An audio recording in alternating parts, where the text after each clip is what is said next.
Thank you for listening to The Luminous Mind, episode 58. This is what it's all about, learning when you want to learn, not in that 1 hour when you're in the classroom, because you may not be receptive that day for a multitude of reasons.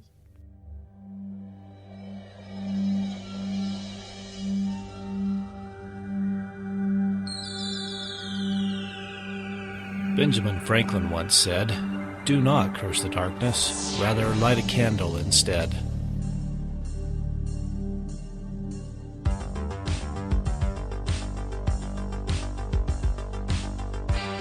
If you're ready to set your mind on fire, then prepare yourself for the Luminous Mind with your host, Rebecca Bowman.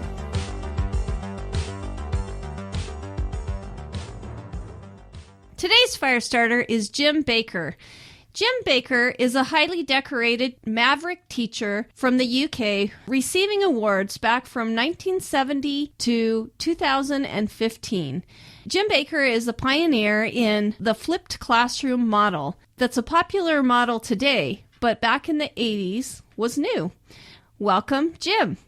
So, I just really intrigued by your ideas of education. Do you agree? You agree with them, I presume, or with most of them? With your view? Is that what you said? Yes. Yes, I do. Like turning teaching on its head. You talked about being more of kind of an entertainer. What's behind like the flipped learning? I've heard of that before, where you do the homework at our home and then you come to school with the questions for the lecture. It's supposedly a fairly new idea, but way back in the 80s, I made notes on the whole of the A-level chemistry, and I used to give them to the students before the lesson so we could spend the lesson interactively. They would ask me questions, bits they didn't know on the notes, and obviously on practical work to support the notes. But now, it's the teachers, 1 hour in the classroom, it's so valuable that for it to be spent delivering information is a nonsense, because students can access that information themselves. Yeah, exactly. So and also, if they have... Did you have a chance to have a look at the Twidget pages at all? Yes, I did. I was going to get back on your website and look at it again while I was talking to you, and the music keeps coming on. So that's Baker Street. But the students have the whole year, or in case of Key Stage 3, the whole of 3 years' work from the word go. So they read up about the lesson, and then in the lesson, they ask me questions on any bits they didn't understand and do questions based on that. So I'm there to help them, because it was about 3 years ago I had an A-level chemistry student and I explained them the ideas, and she was doing one of the end of chapter questions, which they normally set for homework to do at home, and I could see a worried look on her face. So I asked her what was the matter, and she said, "Oh, I can't get this answer in the back of the book." So I said, "Let me have a look." So I went to have a look, and I said, "You won't, it's wrong." So I said, "What you've got is right." So immediately her face lit up and off she went.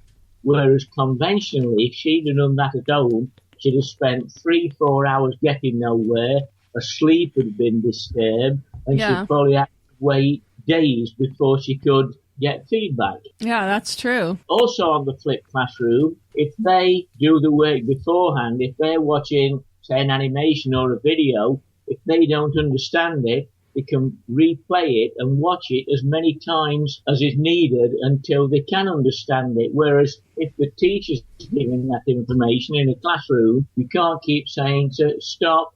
Could you just say that again? I missed that bit. Yeah, that's true. That is true. I like the lectures that are online like that because of that, advantage to be able to play it as many times as you need and to, reverse when you need to hear something again. And yeah, I agree with that. That is wonderful. And were you kind of one of the first teachers to do this? And you talked about it being back in the 80s. I don't know. I like to think I was, because this is what I used to do back in the 80s. But, when in 1998 I had 14 chemistry students, unfortunately, I'd got the deputy head's son in the group, and I went to the deputy head and told him what I was planning to do. So it seems it's ridiculous giving the same homework to a whole class, because the ones that get 10 out of 10, why on earth are they wasting the time doing work they can understand? So that's when I set up my website. I told the students, I said, look, you're supposed to spend, 3-4 hours a week outside school doing your chemistry, but only you know what you need to get your head around. So you will choose the work that you do. So I didn't do, apart from when they did tests, I didn't mark any work. If an inspector had come in, I'd have probably been sacked on the spot. Yet in 2000, out of those 14 students, I got 8 A's, 3 B's and 3 C's and nothing less. Wow, that is amazing. Which proves the point. Yeah, that they're engaged in it, not you just sitting there lecturing and them thinking you're such a boring teacher. You know. Certainly in the UK, the fastest growing industry is private tuition. Yeah, why is that, do you think? Because this year I've had about 5-6 students for private tuition, and they're all from so-called top schools. And the reason is, they say the teacher comes in, they'll put a PowerPoint on the board, they'll rush through it, and we don't understand it. They're just giving information. And what the teacher should be doing is helping them to make sense of it and understand it. Yeah, exactly. That's one thing that I struggled with, is just trying to understand specific parts of it. And that's what I found to be boring about school, is just the constant, just the lecturing, you know, that you would get. And then you would leave just more confused than when you walked in the room. So I know, because if you miss a crucial point early on in the lesson, everything that follows is lost. Yeah, exactly. And also, when all the materials have to stay in the lesson and books have to be shared, then you can't follow something up after the lesson because all the materials have to stay there. Whereas if resources are on something like Twidget, they can be accessed 24/7, 365. And the student that arrives at school late because they've had an argument with a boyfriend, girlfriend, parents, family pets died, then they arrive late, they're in trouble, they're put in detention for not being able to focus, yet the teachers wouldn't under those circumstances. So they've got a day's lost learning, whereas if the materials are on Twidget, they could be given a bit of chill out time and the materials will have been there 24/7, 365, then they can do the learning when they are receptive. Yeah, when their head is in the game. May not be the time when they're actually in that lesson in school. Yeah, exactly. So what changed your paradigm to shift? I mean, how did you come to this educational philosophy? It says you've been teaching, 43 years? 44 years? What caused that shift, do you think? Because it is a different mentality, especially for a tenured teacher such as yourself. Not that you're tenured, but I mean, that means something else. Definitely more experience. This is why I don't like the word teaching, because it's helping. I feel the lessons must be fun. I mean, this is what causes a lot of disruption and discipline problems in schools, because the teachers just stand there just giving information and it's not fun. And you don't learn unless it's fun. Exactly. I have heard a lot of teachers talk about how, I'm not meant to be an entertainer. I'm a teacher. But you seem to think you do not agree with that at all, that you're there to entertain them and to make it fun. In fact, a colleague way back, it was early 2000, he actually put a comment in the guest book saying that it's nice to see you still blurring the boundaries between teaching and entertaining. Yeah, well, that's interesting. So another thing that I noticed is that you said, you're now kind of a free agent. What's the problem, do you think, between working for the government as a government teacher and being a free agent? And what's some problems that they're facing? Well, I entertain or teach 1 day a week now. I'm just in there on a Friday to teach A-level chemistry, but I only go in on the condition that I can do it as I want to do. But when I started there, the AS pass rate went up from 36 to 72%. That's interesting. Yeah. Because of this idea, the children really love it. If you look at some of the comments in the guest book, they say it all. The unfortunate thing is the normal teachers, they have to mark the books. The inspectors come in and expect to see targets, everything put in the book. And it breaks my heart when I go in there and seeing teachers in tears because with all the pressure of meeting targets, setting targets, figures, putting levels on work, when none of this helps in the children's understanding. They're basically being told how to teach and what to teach by people who aren't even in the classroom, right? Exactly. Who aren't even interacting with the children. I know. I mean, a lot of the inspectors have been in teaching 5-6 years, couldn't handle it, so came out and trained as inspectors. Yeah.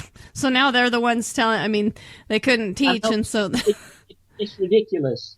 I mean, I was actually asked if I'd behaved myself when the inspectors came in, and I said no. So they offered to give me time off, like they do with the naughty children when the inspectors come in. Oh, that's interesting. Because they didn't, maybe they liked how you were teaching, but it didn't fit within what the inspector wanted. Is that right? That is the problem. I mean, as I put it on the blog, if I were the CEO of a company or business where 50% of my employees left within 3 years, I'd seriously look at my policies. Yet this is what's happening with maths and science teachers in this country. 50% leave within 3 years. So this, of course, shouldn't the government really be looking at its educational policies? But the people that are making the decisions are clueless. They're not into modern technology, and they seem to think that they're offering 15,000 now for people to train to teach maths. But they've done this before, and it's not a case of offering more money. It's a case of giving them more autonomy. The most inefficient things in teaching define inefficiency as the time spent by the teacher, the learning by the students divided by the time put in by the teacher is marking and coming up with all these tables and statistics. Yeah, but not being able to teach. So I can spend that time putting new resources on Quidjicate. If a student's got a problem, they can email me. Well, if you put anything on Quidjicate, I get an email, so they can email me up to about 9:30 at night. So if they've got a question, it'll literally take me 5 minutes to get back to them, and they've got instant feedback.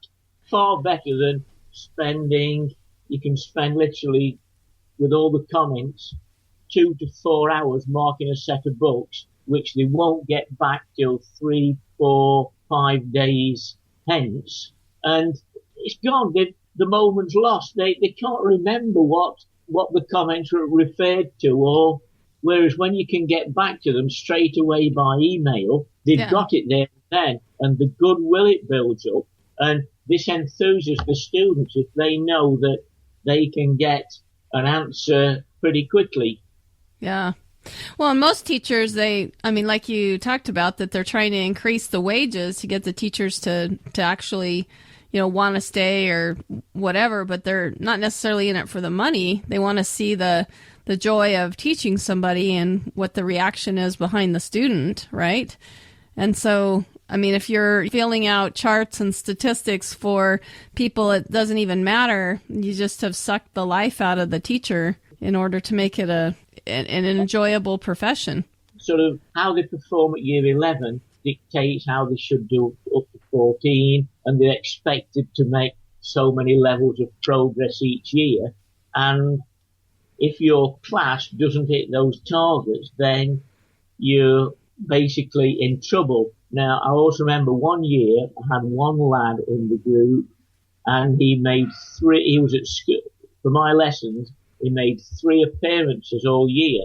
So that one student put my statistics down. And it's just a nonsense. Yeah, exactly. So, well, that's great. So you do this mostly just online and tutor people online? Or, you talked about going in once a week and teaching. Do you do stuff independently? When I retired in 2008, I thought that would be it. But in January 2009, I was asked to go into my old school to fill in for a member of staff that was off.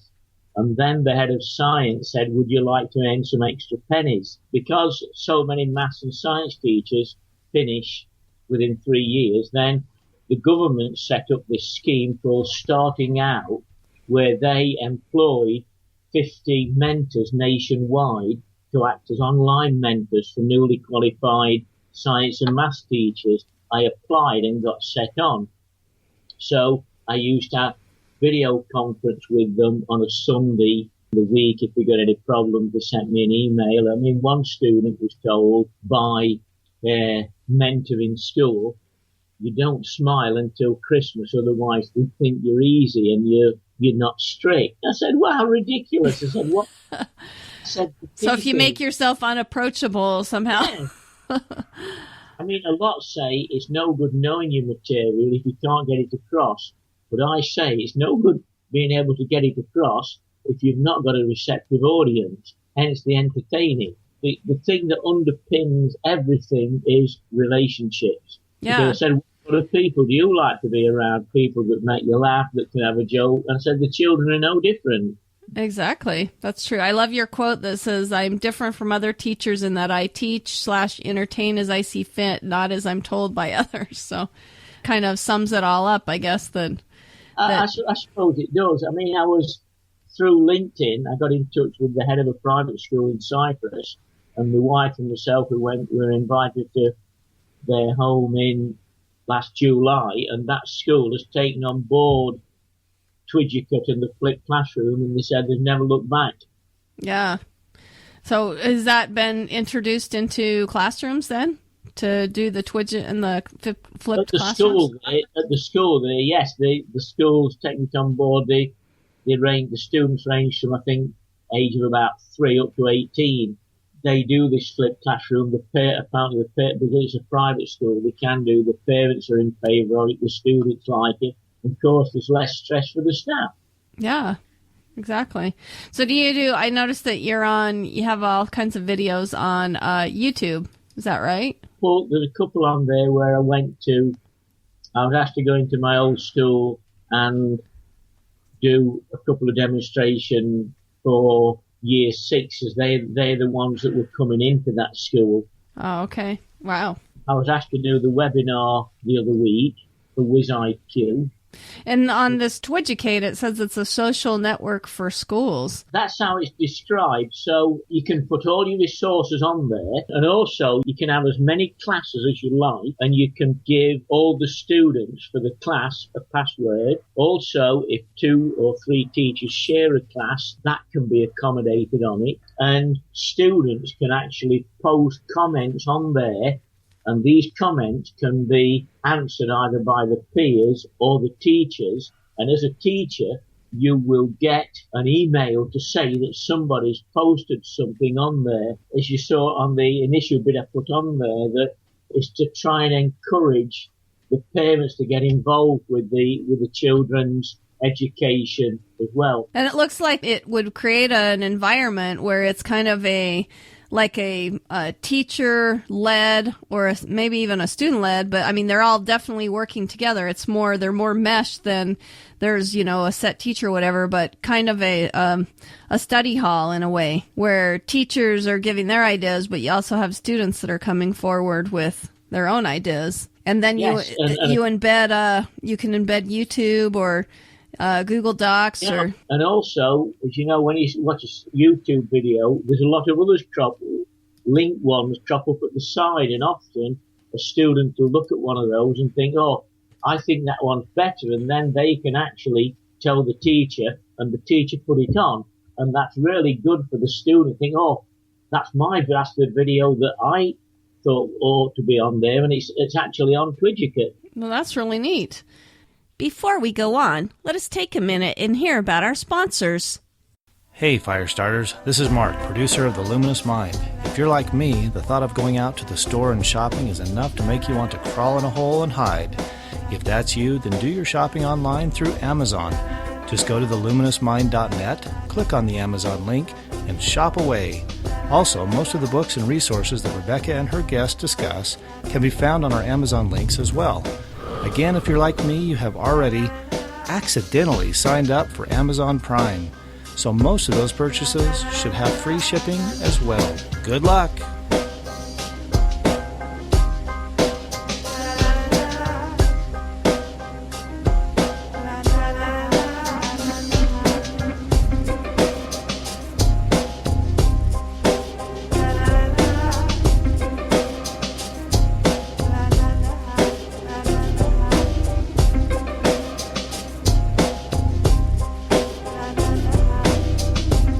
back to the Luminous Mind with Jim Baker, Flipped Classroom Pioneer. That's really neat. So, and then you've got your own page on there. It says you've got a chemistry page. Is that right? Or? Yeah, I've got a page for Year 12 chemistry, Year 13 chemistry for Key Stage 4, which is 11. Key Stage 4, which is 14 to 16-year-old chemistry, and for Key Stage 3 science, which covers ages 11 to 14. That's neat. So do you see this as being a viable option for kids that are outside of the traditional classroom, or do you see that this is just integrated into the traditional classroom? No, it could be out of the classroom, especially for the student that's possibly got 6 weeks ill. I mean, what normally happens is somebody comes into the team and said, oh, so-and-so's ill, and we need some work tonight. So they just cobble anything together that's not related, whereas with this, they've got the whole year or the whole 3 years work from the start. Oh, so exactly. even if they are off, they can continue with it. And also, any problems, you can just post something on Twidgicate, even from the bed at home. If they're ill, post it and either on the phone, the computer, or the tablet, and the teacher can get back to them. Wow. So is there any classes that maybe a student that's homeschooled or does something like that can partake in? Or these, I mean, like I said, these are just mostly connected to schools, classrooms, and teachers in traditional schools? But it would work for anything. Have you got any children of your own, by the way? Yes, I have 4. What ages? I've got 16 through 7. They aren't in a traditional classroom, but every once in a while they'll need extra help. You know, they won't know how to necessarily navigate through a subject.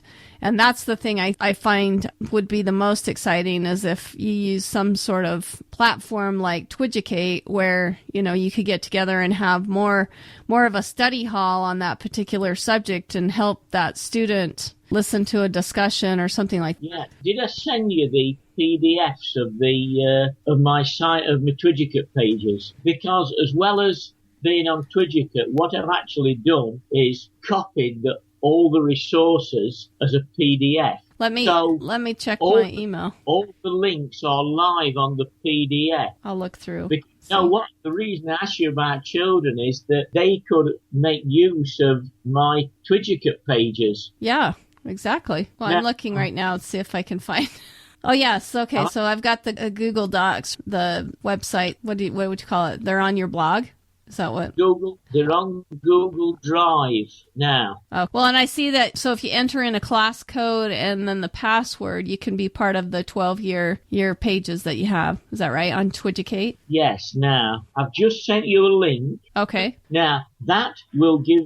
I've actually put all these resources on my Google Drive. Okay. So that link will give you access to my Twidgicate pages on the Google Drive. Okay. That sounds great. I'll check it out. That's great. So this is what staff should be spending the time doing. Yeah. I build their own Twidgicate page. I mean, it took to do the whole of Key Stage 3, which is 3 years worth of resources. It took me a day and a half to put it on Twidgicate, and it would have taken me that long to mark perhaps 3-4 sets of books. Yeah. And yeah, exactly. I mean, they're spending all their time doing the statistics when they could be doing resources like this for students. And it's also encouraging the students to be independent learners.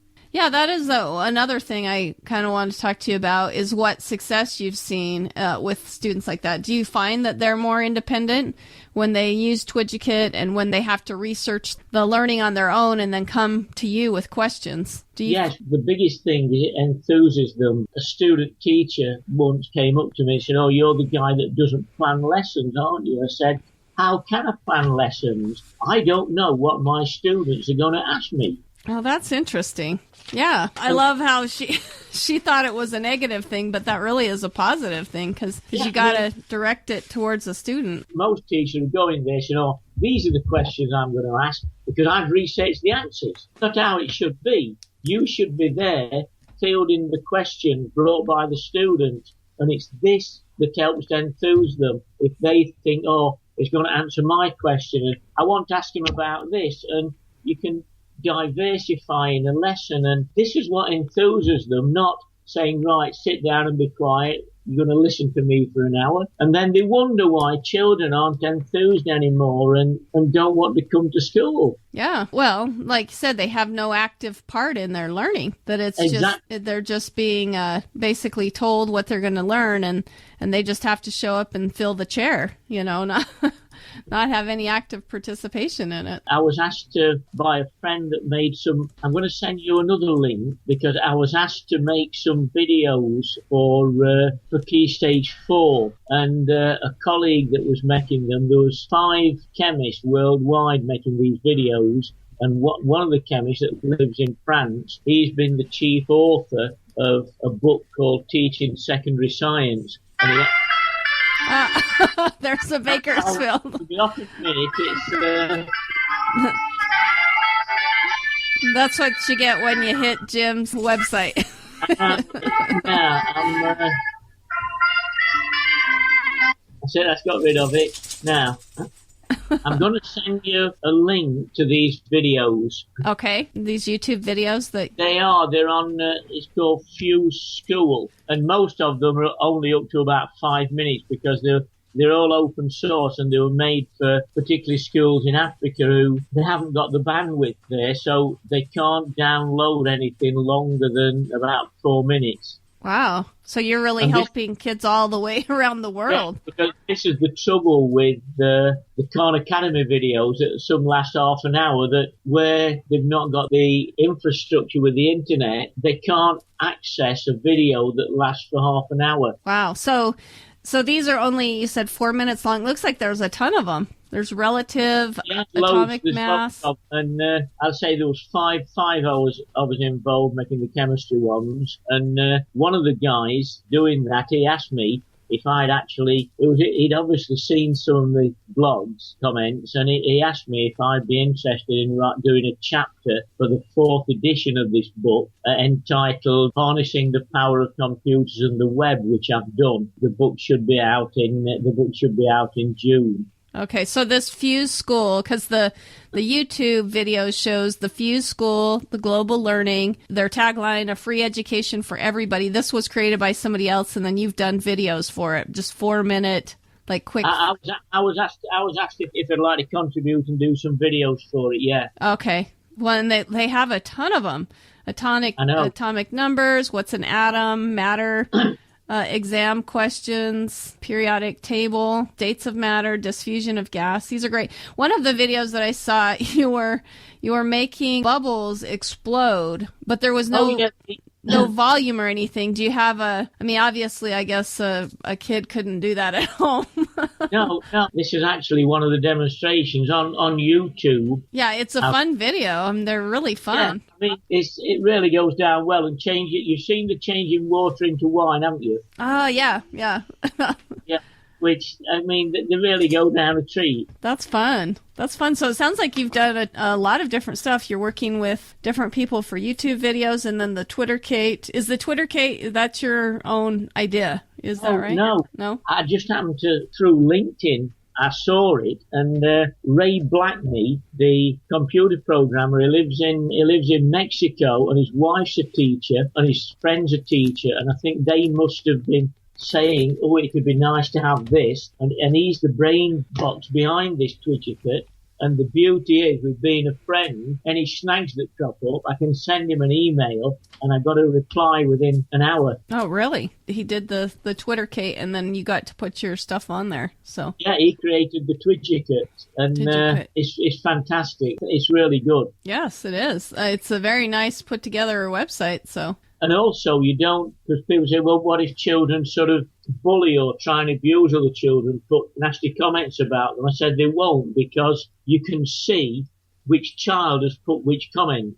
So they can't do it under an alias or something. No chance of that at all. And especially when you're introducing it to them, you say, your parents, will be told if this happens. And it hasn't done. But it can be cross-curricular, because a colleague of mine at the school I teach at one day a week, he had one of his science students ask him a geography question. Again, it was about volcanoes, which you do in science, but she actually said, oh, in geography we've been doing this. Could you just explain this? And he was able to get back to her within, 5 minutes, and that sorted out the geography. Oh, that's neat. This is what it's all about, learning when you want to learn, not in that 1 hour when you're in the classroom, because you may not be receptive that day for a multitude of reasons. I love the idea that you're learning on your own terms, not on what timing is best for somebody else. So, like you said, the students are less likely to get in trouble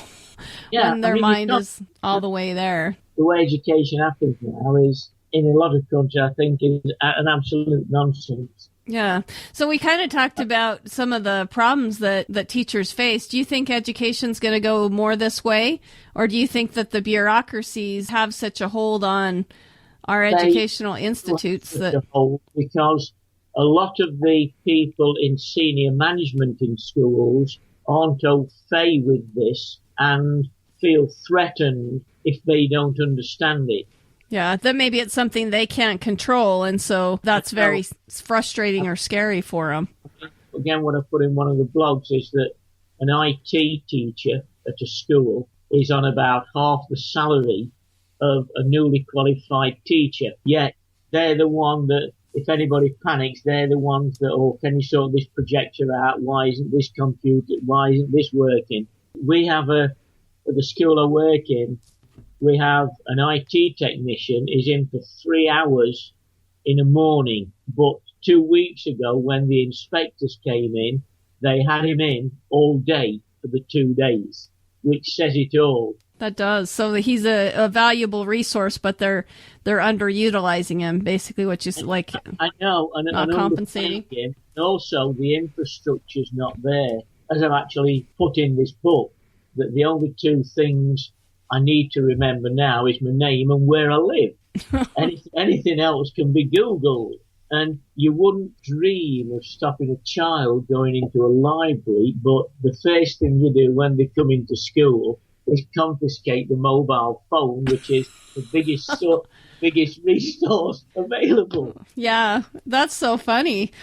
You know, not to be offensive or anything, but you are a seasoned teacher, like I said, and you are grasping this.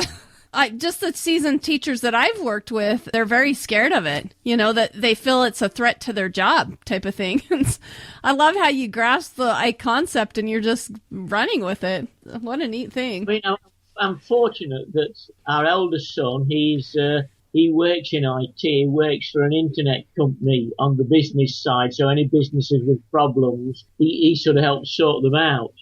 So, I've learned a lot from him, but it just makes sense. Yes, it does. It really does. So what advice would you give a teacher that's just kind of starting out right now? It's difficult because they have to comply with what the schools say, otherwise they're in trouble. I mean, the teachers, the science teachers, in fact, it's only about 550 pupil school, the one I'm in, but fortunately, the science department, in fact, I trained half of them when they were younger teachers, but because I'm there, they are given a bit of freedom because I'm there and the head has given me the freedom. That he trusts you you know what you're talking about. Well, yeah, it'd be wonderful if we could access and find more teachers like you that could maybe work more independent and not have to be filling out those schedules, like you said, like that they could just be working on content for their students versus I wish that we could see more independence like that from teachers and just access you. It's not the teacher's fault. No, it's really not. It's the system. It is the system, and this is what I keep having. You've seen two of the articles on Innovate My School, but the last one, what the government should be doing, that unfortunately they can't print that one because it's too political. No. So is it that's on your website? I don't dare get on your website right now because it's on the blog. It's on the blog. Okay. And that's different. I did see that your blog is separate. Like you can go to the website and then click onto the blog, right? Yes. So it's I don't know. Did I have that right? I'm going to apologize for the music again. I'm going to say, I don't know if you can get onto the blog.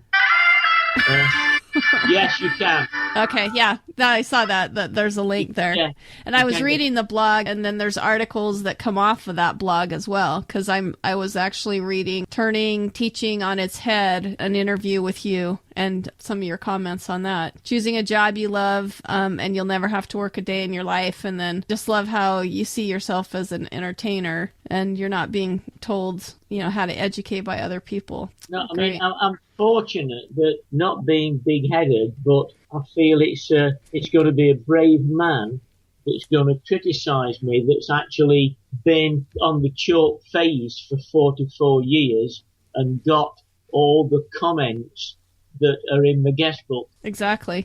Well, and I would love to read some of those too. Maybe I'll have to add that in. We've had such a great conversation. I am going to make a podcast out of this. I hope you don't care. Oh, no. In fact, I was looking the other day, the difference between a podcast and a webinar. Podcast is more audio and... It's audio that's actually, it's not live, as it were. No, it's a pre-recorded, so... Which I like that because I like to be able to edit.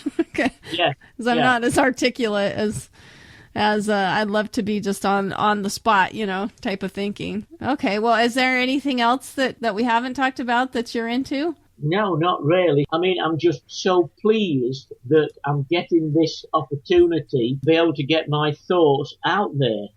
Yeah. Well, and that's what I do on my podcast is that I basically change the paradigm of what education can look like. I think we have in our head that if a child doesn't go into a brick and mortar school, sit at a formal desk and get a lecture, that our children are being educated. But just from my own experience, I know that's not true. By going into a school and sitting at a desk and you're just being force-fed information, which is then different to education. Well, and a lot of these bureaucrats are way more concerned with seat time. Just that there's a bottom in a seat, and they don't care what's being, what that kid's retaining, and the testing that they do. That's another problem I guess we have discussed is that, I mean, thanks for liking the picture I put on there with the fish and the monkey and the. Yeah.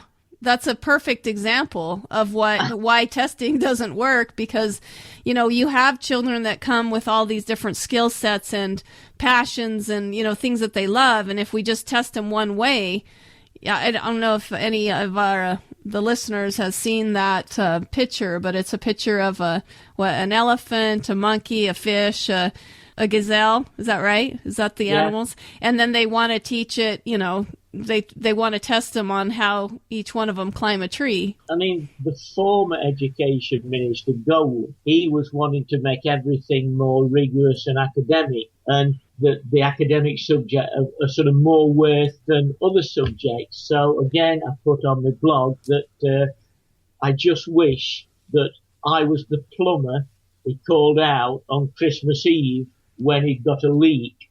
Yeah, exactly. That each one of us have maybe a different skill set that we're all experts in. But being an academic, it shouldn't be rated higher than being a plumber or a joiner or anything else. Yeah, that each one of those things adds value to each one of our lives, not just the academic part of the equation. So I love what you're saying, too. We're trying to create children that are self-directed, lifelong learners that find a passion for something and really study it. And that's one component I think our traditional education has missed, is that what happens to that student once they leave the school. If they answer all the questions right and they can regurgitate that information back, it doesn't necessarily mean that they've learned anything or that they have a passion for education, for learning to increase their learning. You don't really need to learn much now because if you want to know anything, I'd say you can Google it. Yeah. But apparently, when 6-year-olds reach work age, over 50% of the jobs that will be available then aren't even thought of now. Yeah, we've talked a lot about that on my podcast, that if we're preparing or if we're still teaching like it's the 1950s, these students that come out are going to be that much farther behind. I mean, like you said, 50% of the jobs that those kindergartner students are going to do, or primary school or whatever you call it in England, are going to do haven't even been thought of yet. You know, and if we're still teaching 1950 model, they're not going to be prepared to take those jobs. So I know, it's to have somebody in charge of education that's never taught, to me, seems ridiculous. Yeah. What do you think, too? Another thing that I've discussed with different guests is that sometimes our teachers are taught to be educators. They're not necessarily passionate about that subject that they're teaching. Do you find that and maybe sometimes pulling in somebody who has, like, if you have a passion for chemistry, let's actually find a chemist, or do you believe that they have to have some sort of formal education training? I went to university and spent 3 years there doing chemistry for a degree. In a subject like chemistry, it is factual. Things are either right or wrong, I suppose, like maths. You can't say, it's not like giving your opinion, and your opinion can be as valid as somebody else's, provided you can justify it. But I'm appalled at the lack of subject knowledge now, and again, it's only because everybody is forced to do science that they've got to find the teachers. And a teacher that I trained 2 years ago, he was out of the army, and he was an army captain. He'd not done science since he was 16. Wow. He's in his second year teaching, and he's now the head of science at his school. Oh, that's not a good sign. He was teaching chemistry in the year after I trained him, because actually asked if I'd go down to the other side of the country for 1 day a week just to teach it.